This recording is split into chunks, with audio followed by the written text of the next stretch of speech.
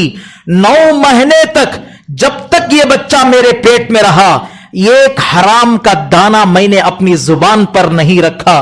بادشاہ کی بیوی ہونے کے باوجود میں سلائی کرتی ہوں, محنت کرتی ہوں, اس سے جو پیسہ ملتا ہے اسی میں کھانا بنا کر کھاتی ہوں تاکہ میرا بچہ نیک پیدا ہو. جب یہ بچہ دنیا میں آیا, جب یہ دودھ پینے کے لائق تھا, میرا معمول تھا جب بچے کو دودھ پلانے کا وقت آتا میرا کام یہ ہوتا میں پہلے وضو کرتی اور اس کے بعد 2 رکعت نماز پڑھتی, اس کے بعد قرآن مجید کو کھول کر بیٹھ جاتی اور اس بچے کو میں اپنے سینے سے لگاتی اور دودھ پلاتی. ماں زندگی بھر کبھی حرام لقمہ اپنی زبان پر نہیں ڈالا. بچہ پیدا ہوا, وضو کے ساتھ قرآن کی تلاوت کے ساتھ میں نے دودھ پلائی, اور جو ماں اپنے بچے کو پیٹ میں رکھ کر 9 مہینے حرام سے بچایا, دنیا میں آنے کے بعد بے وضو دودھ نہیں پلایا. اے بادشاہ, کیا اس بچے کے بارے میں تمہارا یقین ہے کہ بچہ ہار جائے گا؟ نہیں ہار سکتا. آج بھی عورتوں کے اندر یہ بات آ سکتی ہے. اگر عورتیں یہ طے کر لیں اپنے مردوں کی حرام کمائی نہیں کھائیں گی, عورت حلال کھا سکتی ہے. اگر عورتیں یہ طے کر لیں کہ مجھے اپنے بچوں کو وضو کے ساتھ دودھ پلانی ہے تو پلا سکتی ہیں. آج ہماری عورتوں کا کیا کہنا, جب ان پر غسل فرض ہو جاتا ہے, غسل فرض ہونے کے باوجود وہ اگر چاہتی تو پاک ہو کر نماز فجر پڑھ سکتی تھی, لیکن سستی, مستی, کاہلی نے ان کو 8 بجے تک سلایا.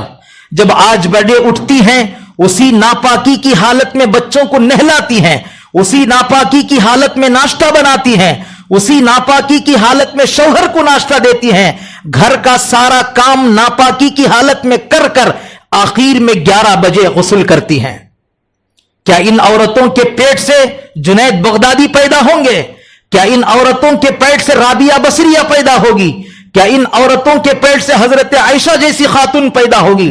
نہیں پیدا ہو سکتی. آج عورتیں یہ طے کر لیں جب ناپاکی کی مدت ختم ہو گئی فوراً غسل کریں گے, اس کے بعد نماز پڑھیں گے. عورتیں انشاءاللہ کہیں اپنے آواز میں, اندر سے اندر آہستہ. اور عورتیں یہ طے کر لیں ہم اپنے بچوں کو بغیر وضو کے دودھ نہیں پلائیں گی.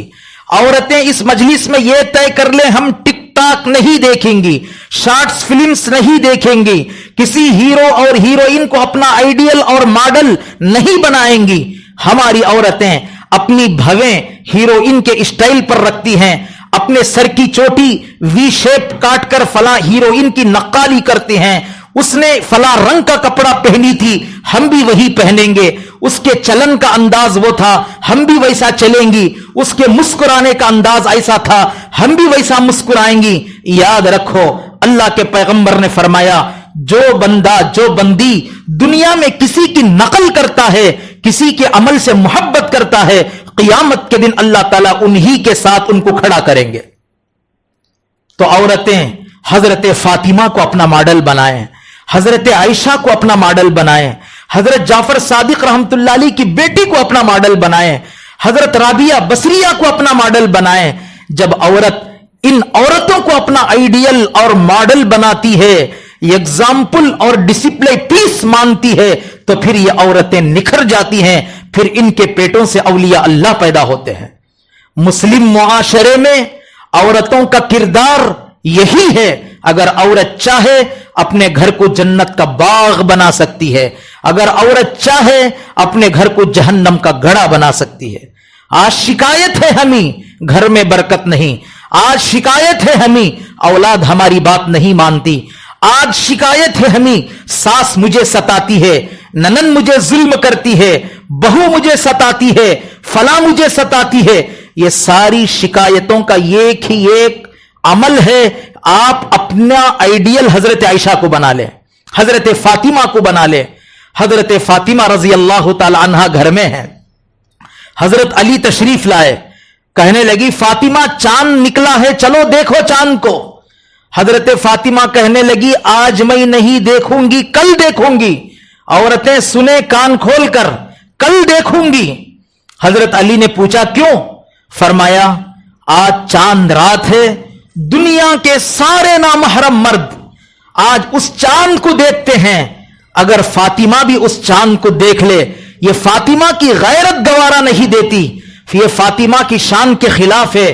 یہ فاطمہ آخری نبی کی بیٹی ہو کر, علی کی بیوی ہو کر, حسن حسین کی ماں ہو کر, جس رات میں غیر نامحرم چاند کو دیکھے اسی چاند پر میری نظر پڑے, یہ فاطمہ کی شان کے خلاف ہے. میں کل دیکھوں گی چاند. حضرت فاطمہ زندگی میں پہلا چاند نہیں دیکھا, دوسرا چاند دیکھا. حضرت فاطمہ کا انتقال ہو رہا ہے, گھر میں صفائی ہو گئی, بچوں کو نہلا دیا, تیاری ہو گئی. اب حضرت فاطمہ نے علی کو بلایا, کہا کہ میرا انتقال ہونے کا ہے, جب میں انتقال ہو جاؤں گی تو جنازہ خبردار دن میں نہیں اٹھانا, رات کے اندھیرے میں اٹھانا. اور جنازے میں ایک طرف علی ہوں گے, ایک طرف حسن ہوں گے, دوسری طرف حسین ہوں گے, چوتھی طرف موقع ملا کسی اپنے رشتہ دار کو لینا, ورنہ تم تینوں میرے جنازے کو لے کر قبرستان پہنچنا, میرے جنازے کو دن میں نہیں اٹھانا. علی نے پوچھا کیوں؟ فاطمہ کہنے لگی میں نبی کی بیٹی ہوں, جنت کی خاتون ہوں, علی کی بیوی ہوں, امام حسن اور حسین کی ماں ہوں. میرا دل, میرا ایمان یہ گوارا نہیں کرتا کہ میرا جنازہ دن میں اٹھے اور راستے سے چلنے والے مردوں کی نظر میرے جنازے پر پڑے. یہ تھی عورت, اس کو کہتے ہیں عورت. آج ہمارے برقعے کو برقع پہنانا پڑتا ہے, ایسے ہمارے برقعے ہیں. یاد رکھو, جو برقع تنگ ہو, جس سے ہمارا سینہ نمایاں ہو, جس سے ہماری کمر نمایاں ہو, جس سے ہمارے جسم کے اعضاء باہر پڑتے ہوں, وہ برقع نہیں ہے. ایسی عورت پر خدا کی لعنت ہے. تو برقع ڈھیلا ڈھالا ہونی چاہیے. عورت برقع ایسے پہنے جس کے جسم کا کوئی حصہ, اس کی اونچ نیچ باہر نظر نہ آتی ہو, ایسا برقع پہنے. ہاتھ پیر کو چھپائیں. گھروں میں خاص کر دیور سے پردہ کریں, بہنوی سے پردہ کریں. ہمارے پاس ایسی اکثر شکایتیں آتی ہیں, بھاوج اور دیور کے درمیان پردہ نہیں ہے. دیور کہتا ہے بھابی مجھے اماں کے برابر. کس باپ نے اسے یہ اجازت دی ہے کہنے کی؟ کیا اللہ نے اجازت دی؟ کیا رسول اللہ نے اجازت دی؟ دیور کہتا ہے اپنی بھابی کو یہ میری ماں کے برابر ہے, اور بھابی کے سامنے بیٹھ کر کھاتا ہے, بھابی کے ہاتھ سے چائے لیتا ہے. شریعت نے اس کو حرام قرار دیا ہے. اگر اس مجمع میں کوئی ایسی عورت ہے جس کا دیور بے پردگی سے ہمارے سامنے آتا ہے, آج کے بعد عورتیں اپنے دیور سے پردہ کریں. اگر اس مجمع میں کوئی سالی ہے جو اپنے بہنوی سے مذاق کرتی ہے, اپنی بہنوی کو چائے پیش کرتی ہے, اپنی بہنوی کو دسترخوان جوڑتی ہے, اپنی بہنوی کا فون استعمال کرتی ہے, یاد رکھیں اللہ کے نبی نے فرمایا دیور بھاوچ کے حق میں موت کا پیغام ہے, بہنوی سالی کے حق میں موت کا پیغام ہے, نندئی اپنے سالے کی بیوی کے حق میں موت کا پیغام ہے. تو اس لیے عورتوں کا مجمع ہے. یہ باتیں مجھے کھل کر کہنے کی, صاف کرنے کی ایک عادت ہے, اس لیے کہ ذمہ داری ہے. آپ حضرات کو اگر برا لگے تو مجھے معاف کریں. اللہ رسول کی بات میں نے سنا دی ہے, عمل کرنا آپ کا کام ہے. لہذا اس وقت تمام عورتیں 3 باتیں غور سے سنیں. نمبر 1, ہمیشہ اپنے آپ کو چھپائیں, پردے میں رکھیں. نمبر 2, ہمیشہ وضو کے ساتھ رہنے کی کوشش کریں. شوہر کی بات مانیں, بڑوں کی قدر کریں, زبان سے کسی کو تکلیف نہ دیں, زبان سے کسی کو تکلیف نہ دیں. کل کیا دن تھا؟ ہفتہ یعنی کل سنیچر مستورات میں میرا بیان تھا ہمارے محلے میں. وہاں پر میں نے اس ٹاپک پر بات کی, عورتیں مردوں کے مقابلے میں زیادہ جہنم میں جاتی ہیں. حدیث میں ہے اگر مرد 10 جہنم میں جائیں, عورتیں 20 جاتی ہیں. عورتوں کو رونا چاہیے, ڈرنا چاہیے. اللہ کے نبی یہ کیا کہہ رہے ہیں؟ مرد کے مقابلے میں عورتیں دوزخ میں زیادہ کیوں جاتی ہیں؟ اس پر میں نے اجتماع میں بیان کیا. وہ 6 گناہ ہیں, 6 گناہ جس کی بنیاد پر عورت جہنم میں چلی جاتی ہے.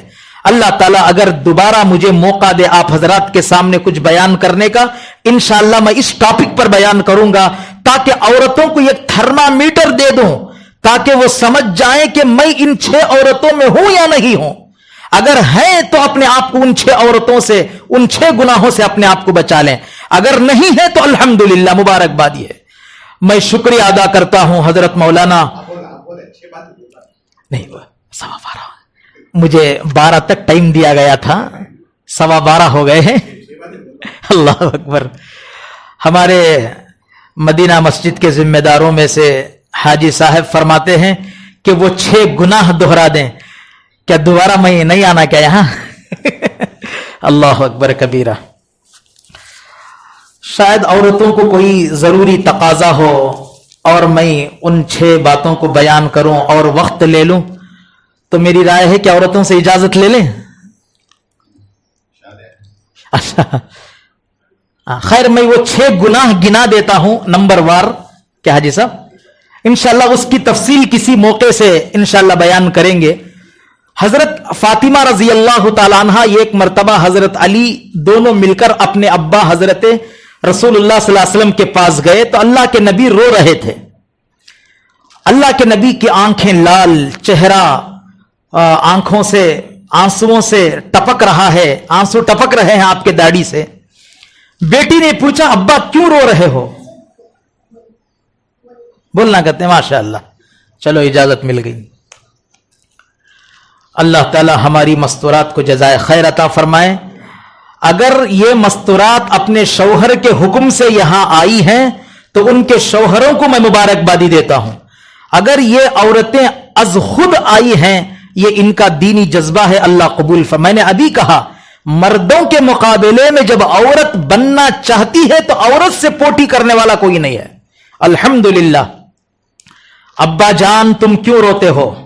اللہ کے نبی علیہ الصلاۃ والسلام نے ارشاد فرمایا بیٹی تم نے مجھے ایسا سوال کر دیا کہ مجھے اور رلا دیا، بیٹی تو نے مجھ سے ایسا سوال کر دیا کہ تو نے مجھے اور رلا دیا۔ یہ کہہ کر میرے آقا اور رونے لگے، اتنا رونے لگے، علی بھی رونے لگے، فاطمہ بھی رونے لگی، گویا گھر کے اندر رونے کی ایک آواز نکلنے لگی۔ پوچھا کہ ابا جان عورتیں جہنم میں کیوں جاتی ہیں؟ حضور پاک علیہ الصلاۃ والسلام نے فرمایا بیٹی فاطمہ، رجب کے مہینے میں، الحمدللہ یہ رجب کا مہینہ ہے، جب میں نمازیں لانے کے لیے معراج میں گیا، نمازیں لے کر واپس آ رہا تھا، اللہ تعالیٰ نے فرمایا کہ میرے محبوب جاؤ جنت کی بھی زیارت کر لو، جہنم کو بھی دیکھ لو۔ میں نے جنت بھی دیکھا، دوزخ بھی دیکھا۔ جب دوزخ دیکھا تو جھانکا، مرد تھوڑے ہیں عورتیں زیادہ ہیں اور اس میں الگ الگ عذاب ہو رہے ہیں۔ میں نے 6 ایسے خطرناک عذاب دیکھے جو عذاب میں نے اپنے آنکھوں سے دیکھ کر آیا ہوں۔ بیٹی فاطمہ وہ عذابات کس گناہ کی بنیاد پر ہو رہے ہیں آپ کو میں سنا دوں۔ اے فاطمہ ان 6 گناہوں سے بچنا اور اپنی بیٹیوں کو، قیامت تک آنے والی عورتوں کو یہ پیغام دینا، ان 6 گناہوں سے اپنے آپ کو بچائیں۔ نمبر 1، سب سے پہلے سزا سنیں۔ اللہ کے نبی نے فرمایا میں نے جہنم میں بعض عورتوں کو دیکھا ہے، ان کے بالوں کو ایک زنجیر سے باندھ کر جہنم میں ٹانگ دیا گیا ہے اور بالوں سے وہ عورتیں لٹک رہی ہیں، بدن ننگا ہے، چاروں طرف سے آگ ان کے بدن کو کھا رہی ہے، یہاں تک کہ عورتوں کا بدن کالا ہو گیا ہے، جل کر کباب بن گئی ہیں، پھر بھی وہ زندہ ہیں، پھر ان کا جسم اچھا ہو جاتا ہے، پھر بالوں سے پکڑ کر جہنم میں ٹانگ دیا جاتا ہے، ننگا کیا جاتا ہے، جلایا جاتا ہے، جیسے ایک مرغی کو آگ پر رکھ کر بھونا جاتا ہے، اس طریقے سے عورتوں کو عذاب ہو رہا ہے۔ میری بہنیں آپ اپنے ہاتھوں سے اپنے بالوں کو پکڑ کر کھینچ کر دیکھیں، عورت جب اس کے بالوں کو پکڑ لیا جاتا ہے اس سے زیادہ تکلیف ہوتی ہے، بدن کو مار لگے اس سے کم تکلیف ہوتی ہے، جب عورت کے بال کھینچے جاتے ہیں بہت زیادہ تکلیف ہوتی ہے۔ اللہ تعالیٰ سارے بدن کا وزن بالوں میں لٹکا دیں تو کتنی تکلیف ہوگی، ننگا کر دیں کتنی تکلیف ہوگی۔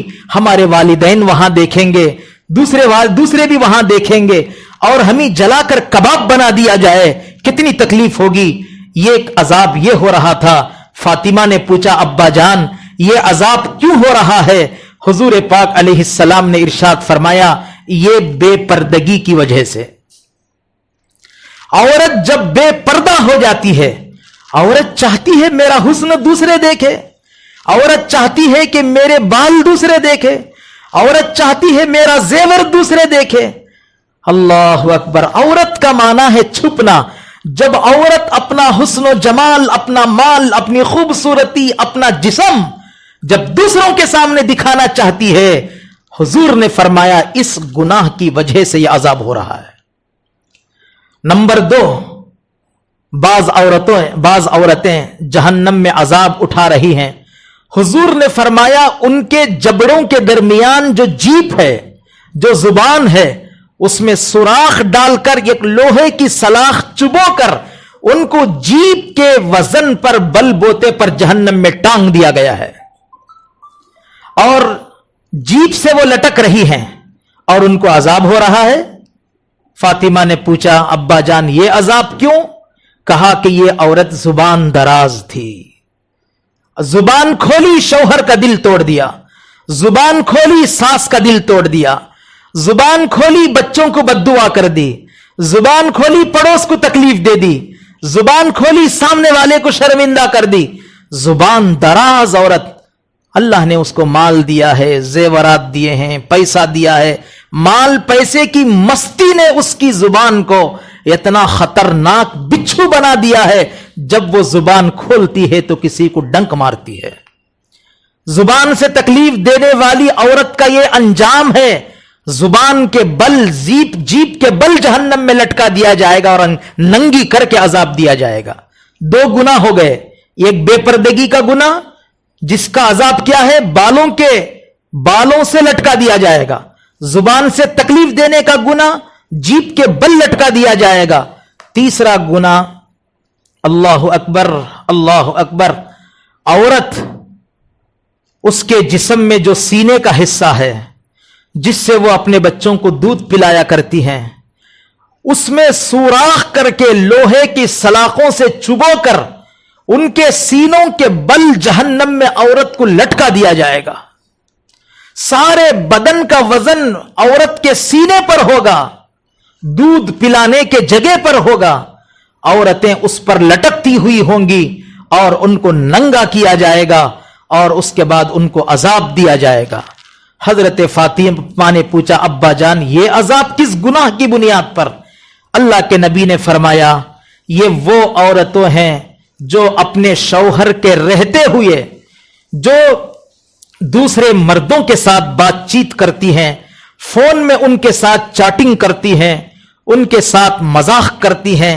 شادی شدہ شوہر ہونے کے باوجود اگر اس عورت کی نظر کسی گلی کے دوسرے مرد پر ہو یا جس لڑکی کی شادی نہ ہو اس کے دل میں کسی نوجوان لڑکے کی ناجائز محبت ہو، چاہے وہ اپنا بوائے فرینڈ ہو، چاہے وہ اپنا کالج فیلو ہو، چاہے وہ اپنے پڑوس کا لڑکا ہو، چاہے وہ اپنے ماما کا، خالہ کا، پھوپھو کا، چچا کا بیٹا ہو، اگر اس کے ذریعے اگر چیٹنگ کرتی ہے، ناجائز تعلقات رکھتی ہے، بات چیت کرتی ہے، شرم و حیا کی باتیں اس سے کرتی ہے، حضرت فاطمہ کے پوچھنے پر حضور نے فرمایا یہ تمام گناہوں کی وجہ سے اللہ اس عورت کو سینے کے بل جہنم میں لٹکائیں گے. چوتھا عذاب، بعض عورتوں کو ان کے پیروں کو اٹھا کر سینے سے باندھ دیا جائے گا، دونوں ٹانگیں اوپر اٹھائی جائیں گی اور ان کے کندھوں کو لگا کر رسی سے پورے جسم اور ٹانگوں کو باندھ کر بالکل عورت کو موڑ کر جہنم میں ٹانگ کر ننگا کر کے عذاب دیا جائے گا. فاطمہ نے پوچھا یہ عذاب کیوں ہو رہا ہے؟ یہ 5واں عذاب ہے. پہلا عذاب کیا تھا؟ بالوں کے بل. دوسرا عذاب زبان کے بل. تیسرا عذاب سینے کے بل. چوتھا عذاب پاؤں سینے کو باندھ کر. حضور نے فرمایا یہ وہ عورتیں ہیں جو پاکی اور ناپاکی کا خیال نہیں رکھتی تھی، پاکی اور ناپاکی کا خیال نہیں رکھتی تھی.